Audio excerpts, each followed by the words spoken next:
Are we good? We're on live? We're on live. Hello, everybody. Welcome to day 4 of the Nickel Independent Film Festival. My name is Devin Shears. I'm the Director of Programming Communications. Welcome to another fireside chat here in my winter chalet. I'm here with Elling, the Executive Director of the Nickel. Hi, Elling. Hi, how are you? I'm doing well. Normally, it does feel like winter today. It is not nice here today. That is true. But so you know what better day to take in some films? I feel like I say that every day. Amazing. Because every day it's a great day. I'm going to jump right into what we have today because we have some people we are excited to speak with. So I'm just going to get right to it. Today we have 2 screenings. First screening has Gone the Little Fox, directed by Takeshi Ashiro, which is a really, really beautiful piece of stop-motion animation. Really recommend people check it out. Gifthorse, directed by Roya Najad Shajai.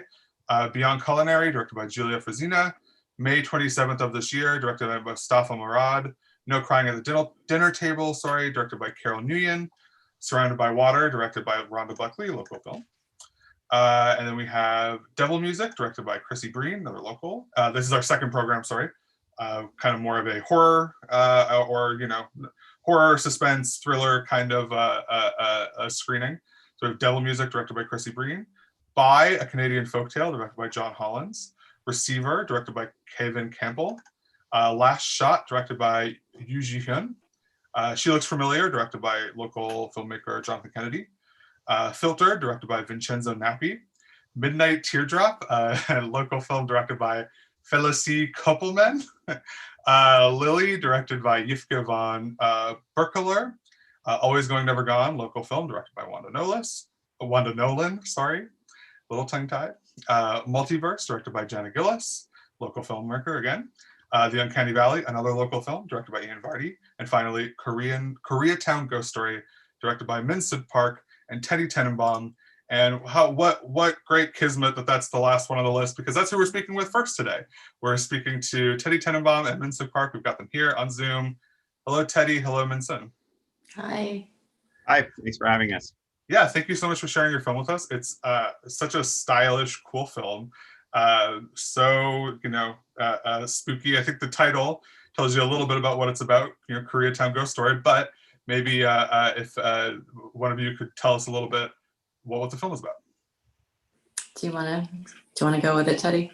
Sure. So the film takes off from an actual ritual that is sometimes performed in Asian countries, including Korea, although it's been banned in some, whereby if someone dies, if someone young dies as an adult, but before they are due to be married, in order to marry their soul, and in most cases, 2 souls of dead young people, to each other, so that they have an afterlife together. Their spirits have an afterlife together of happiness and marriage, although those aren't always tied together. They are married in a ceremony. And in this case, in our story, a young woman who needs some financial support is given a macabre marriage offer that is too good to refuse, and that's to marry herself living to a spirit. And this actually is based on a real event in Min Sun's family. Oh, that's super interesting. Min, so would you be comfortable sharing a little more about that? Yeah, it was, I would say like maybe a long time ago, one of my cousins passed away at a young age, at the age of 25. She had an accident in Seoul, Korea, where the banister fell apart while she was going down the stairs in her apartment building, and she fell to her death 2 weeks before her wedding day.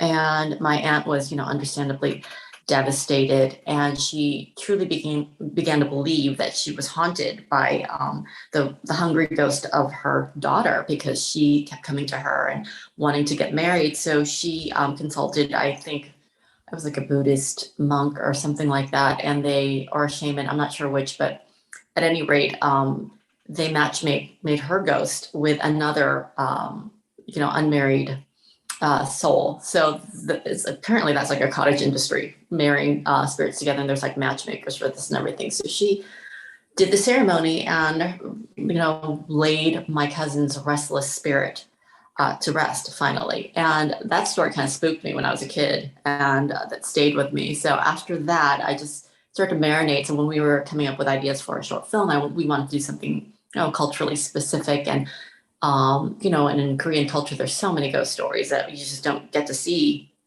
So we decided to take this personal tale and just give it a spin. Yeah, there's also it's interesting that using the ghost story context for the story, that's really feels about kind of like intergenerational pressure, or expectations. Was that something you were conscious of when you were writing it? That theme? Oh, for sure. I mean, I don't think Korean culture is unique in this way where, but it is unique in the way that, even being dead is not an excuse to be unmarried. So, you got to get on that, dead or alive. Right. And the pressure is really, really real. And so there was definitely a commentary about that, and a feminist angle about what it means to be married. And, are you still relevant if you're not married, and things like that. And then the pressure is really real, especially between certain ages for women to this day. So yeah. Yeah, no, that's really excellent. Speaking of partnerships, how like as co-writers, co-directors of the film, which maybe I didn't make that clear. You the two of you wrote and directed this together. What does that collaboration look like? So we're also married, and so it's can be a challenge for us to work together and have be married as well, and not spend too much time together to drive mostly Min Sun, but both of us crazy. So we often have to work out a strategy where we break the story together, which in this case we did. The story is the most important part. I mean, we're primarily writers, or at least that's how we started our career. And so we have to be on the same page with story, character, and themes, obviously. So we really work together. We really work through that together. And then once we think we know very well where we're going with that, then we're going to break up and we'll each write parts of it. And then we give each other what we've written and we rewrite each other. But then once we come to the directing part of it, which, this was the first movie we directed together, and now we hope to do a lot more, it actually becomes a lot easier than the writing process, at least for us, because there's so much that the director's doing on set at any time that splitting it up during a lot of the production means that each of us can focus on the things that we happen to like the most, or we have the most skill in, and then we're always together for every take. But when we're not shooting, we're apart, kind of being a two-headed beast, getting multiple things done at a time. So it works out really well, actually, especially for the directing. That's amazing. I'd be remiss if I didn't ask. This film stars comedian Margaret Cho, who I'm a big fan of. Just curious, what was it like working with her? How did you connect with her?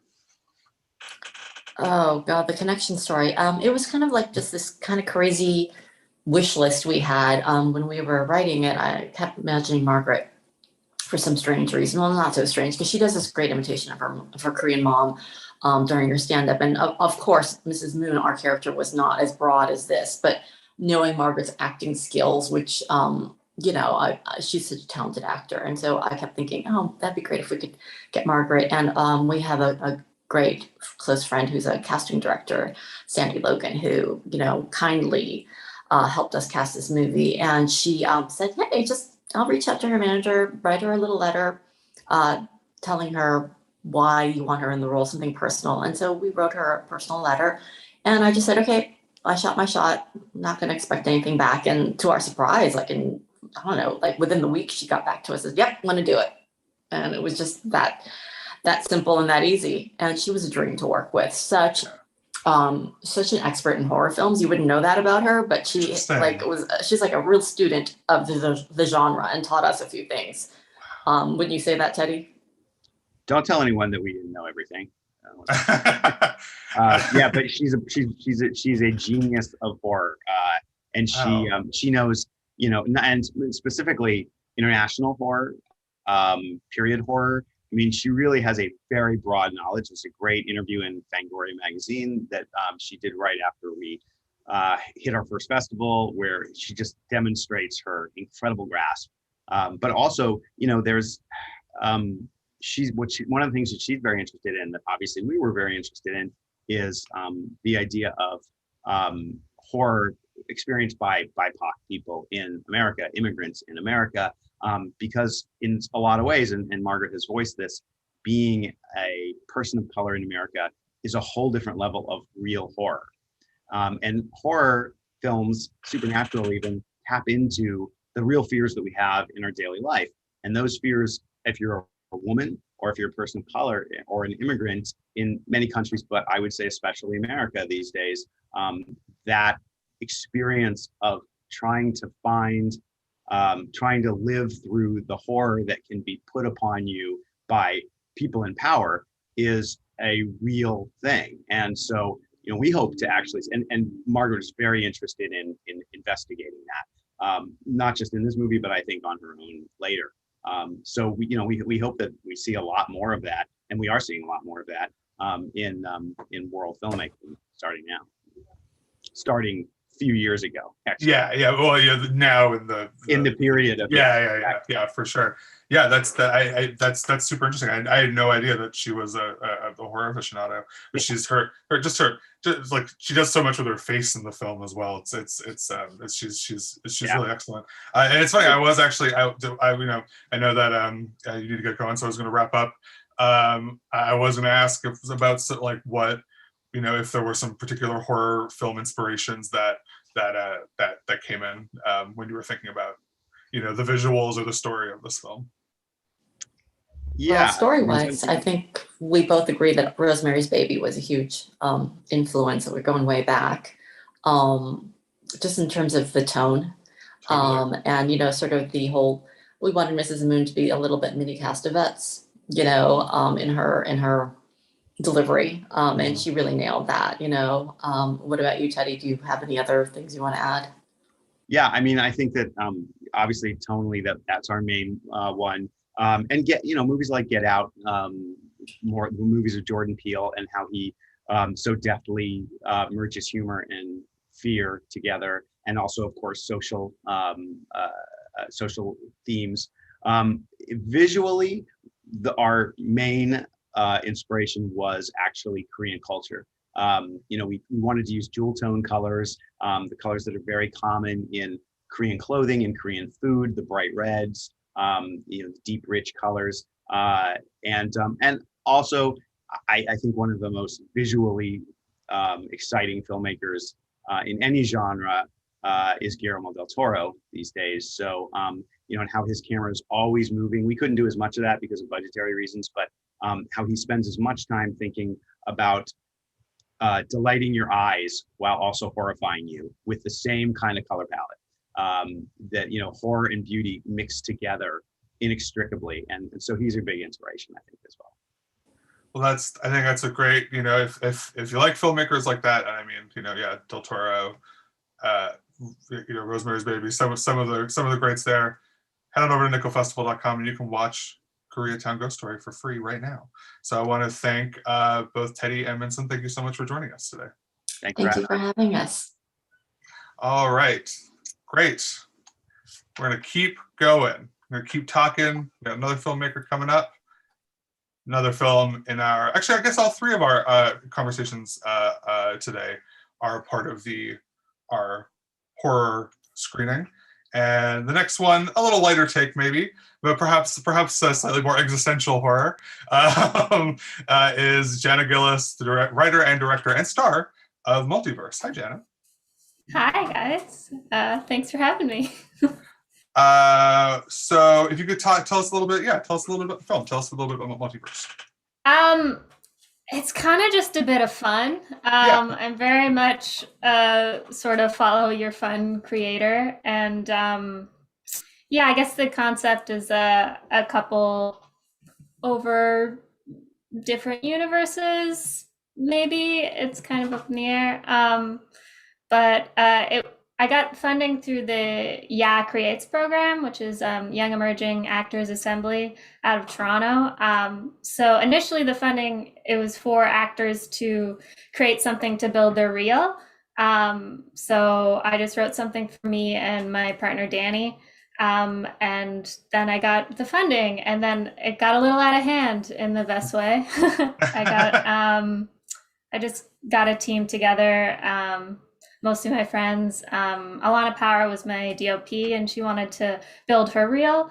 So she brought in like her camera and gear. So, and everything, it was just, yeah, it's mostly a fun joke. And I wrote it in the Before Times. We shot in the Before Times. And before I saw Loki, but it's not a ripoff of that. But yeah, I haven't even seen Loki, so it didn't even cross my mind. It's interesting that it was specifically for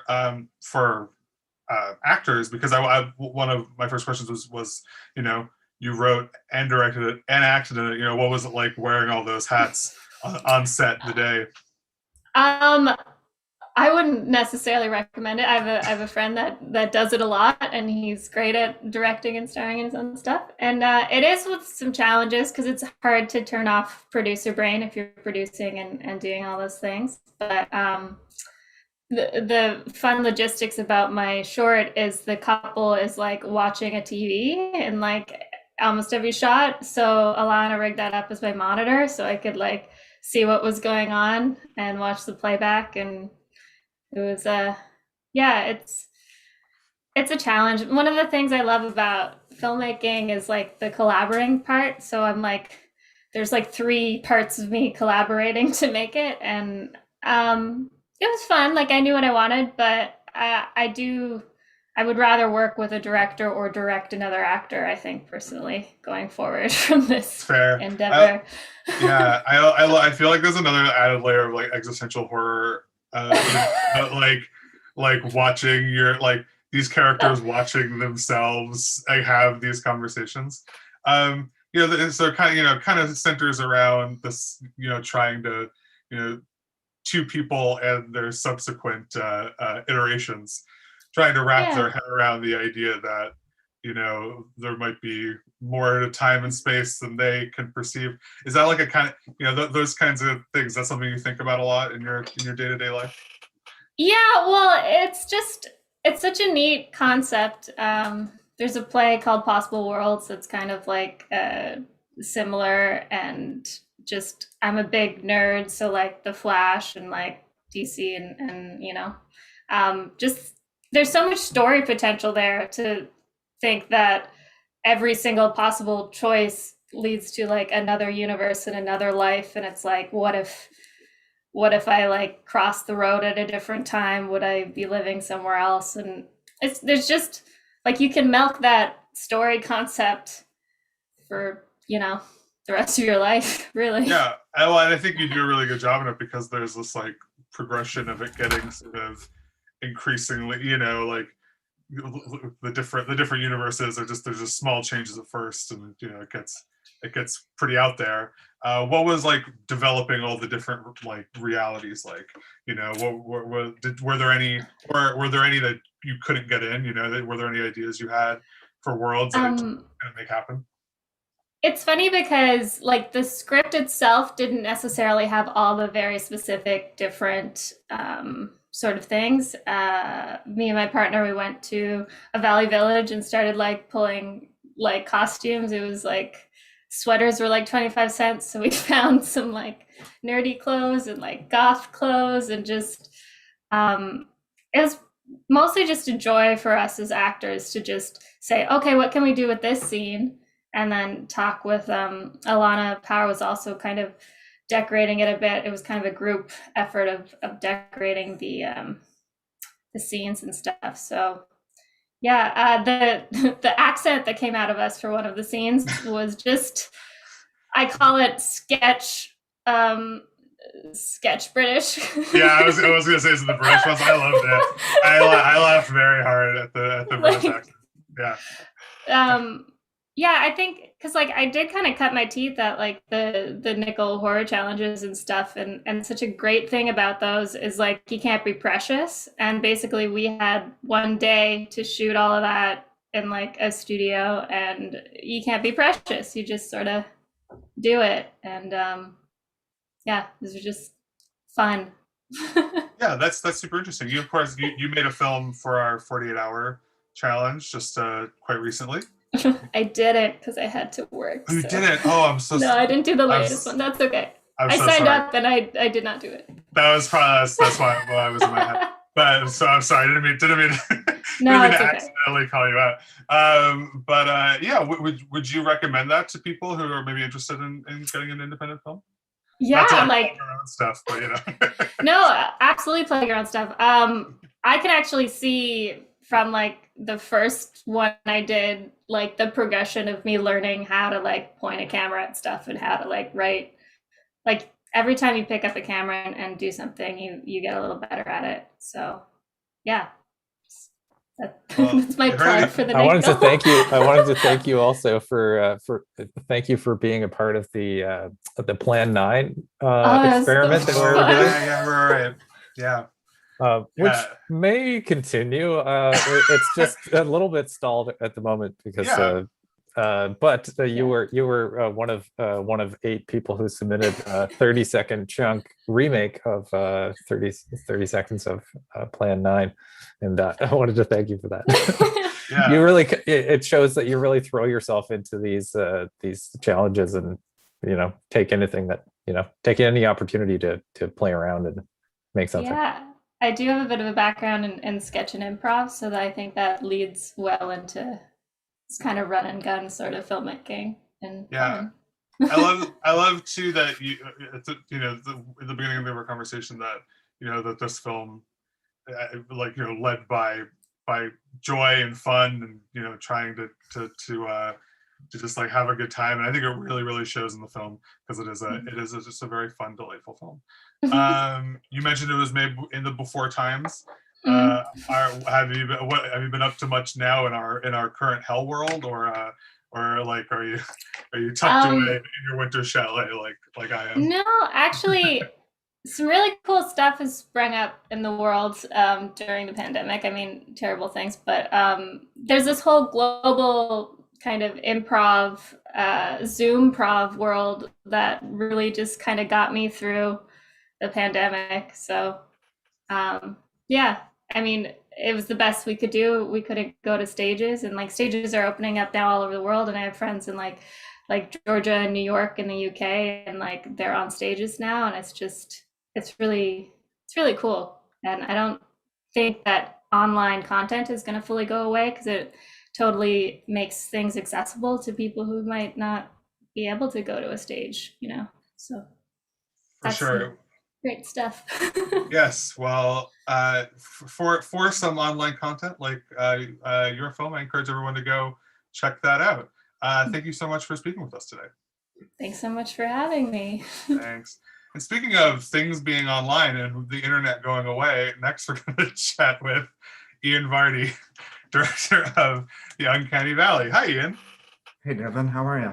I'm doing well. How have you been? Great. This has been fantastic. Thank you for having me. We're really excited. So yeah, I sort of alluded to it, but if you could tell us a little bit about this. Yeah, I was like, when she said it, I was like, perfect segue. Yeah, tell us a little bit about the Uncanny Valley.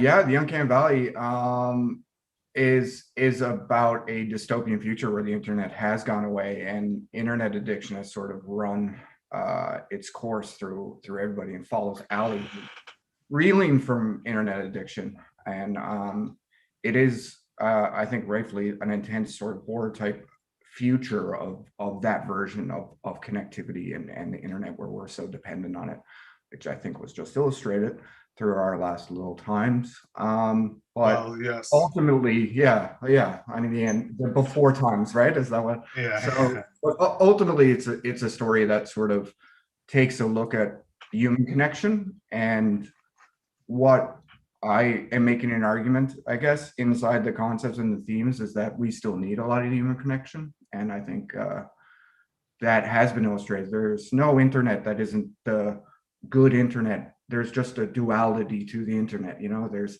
always the good and always the bad, and it's just what it is. Yeah. So, you know, there has been amazing things. We sharpen ideas on the internet and move the internet, our ideas in feedback cycle of the internet. In the concept of that has incubated so many things. You can see that during COVID. You can see things prop up like that improv community and stuff like that. All of the things that you guys are doing with your challenges, what you're doing online. I'm sure you've found success inside of those. NIFCO has just found a lot of success in online programs and stuff like that. So there's that aspect of it, but there's also an aspect that what are we losing? Devin, I want to look at you. I want to.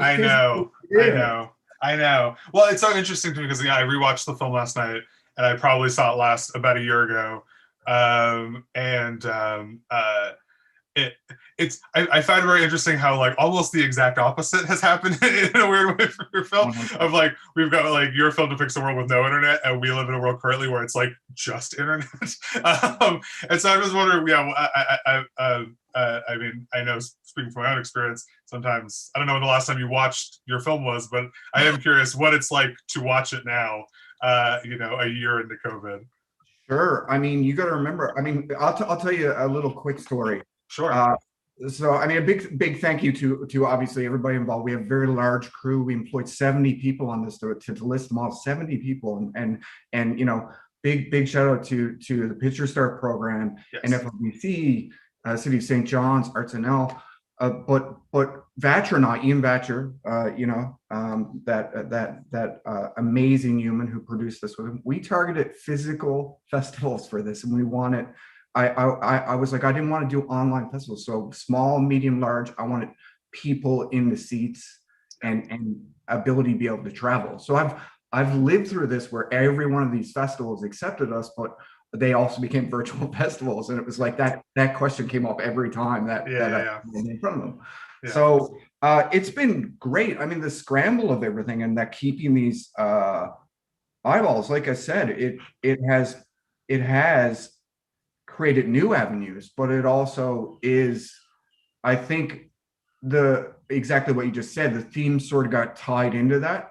Mm-hmm. It just kept coming up. And I think what I was able to say is that, yeah, we've survived with the internet, and I think there is this powerful internet, like that's very good to be able to keep these festivals online, but it does have themes in it about connectivity and the physicality. And I think going through COVID had us all realize that there is something missing through this screen a little. There is something that just isn't exactly the same. Yeah, for sure. What was it? You mentioned, you know, the effort that went into this film. The big crew certainly. Like shout out to the Picture Start program. What was it like? You built. What's that? Shout out to Anna, shout out to Janice. Shout out to Anna, shout out to Janice, yes. NIFCO sponsored yesterday's films, which are still available online. Go check them out. But yeah, building this world, this like it's not quite post-apocalyptic. It's like pre-apocalyptic or something. What was what went into making that? Yeah, I mean, obviously in a short film, there's a lot of sacrifices. There's a whole world building that sort of went into it. I have a big photography background. I was a rock and roll photographer for 10 years, and visually, I knew that that's something that, and as you know, Ian Vatcher, very up his alley. But what I wanted to concentrate on was the world building and the writing. So I knew that I wanted to take out of this film where I was the weakest and grow from that. So I mean, I've been in writing classes with you, my friends. Like I wanted to learn and build and sort of try to create a 3-act structure, to be quite honest, in 15 minutes and see if that could actually be done. It was a lot to undertake. So we wanted to build a world. How you pull those levers inside a short film is like to land on a world that's believable, but not going to take all of your energy to be able to produce. So visually, we knew we wanted to shoot it raw. We wanted it to be simple and build this world that these events happen and to concede them. But we relied on things like Children of Men, for example, where you have that kind of world that is just accepted, and you can tell by its visual darkness and rawness that we're close to the end times here, or the post-apocalyptic. And I think that was a minimalist type of approach is another way to answer the question. Sure. Yeah. And be careful about how you're going to see those things. And I think we did. We landed on some of those items for sure. I think also, the idea of like, whether it's post-apocalyptic or something in that vein. I mean, also everything, all the scenes that lead up to, or the flashback scenes rather, that lead up to the loss of the internet in this world are like pretty horrific in their own way, actually. Like some of the most challenging stuff. What's it called? Notworthyourself.com material. That's the stuff that I felt like it's almost like the most chilling in a lot of ways. Can you talk a little bit about what the inspiration for that was? That element of the story. Oh God, yeah. Well, I mean, obviously in the incubation of this story, it comes a lot from being in technology all my life. I'm an executive in technology now, but I've been programming since I was 12. So I've seen this arc, and there's a lot I could say about that, but it's this tipping point of realizing that social media, if you remember, like it was really exciting when, democracy and it started happening in Egypt, and there was like Middle East protests going on, and like Facebook events were actually organizing people. But in that same vein, to be quite honest with you, I was seeing a lot of bullying, and there used to be a site, there's just horrific stories about what you see online about bullying and internet bullying and stuff like that. The concept of I think bum fights or whatever it was called back then. And to be quite honest, that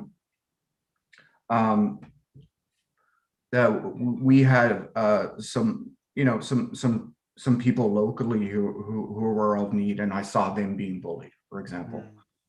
Certain personalities downtown that we all see and we all love. Some of them are not with us right now, but these are people who are, if you live downtown, you see and you're courteous to, but they're people of need and lower income and stuff like that. And I've seen some of them be bullied online. So all of these events that I saw, like pictures of making fun of people and stuff like that, there was a comment on that for sure.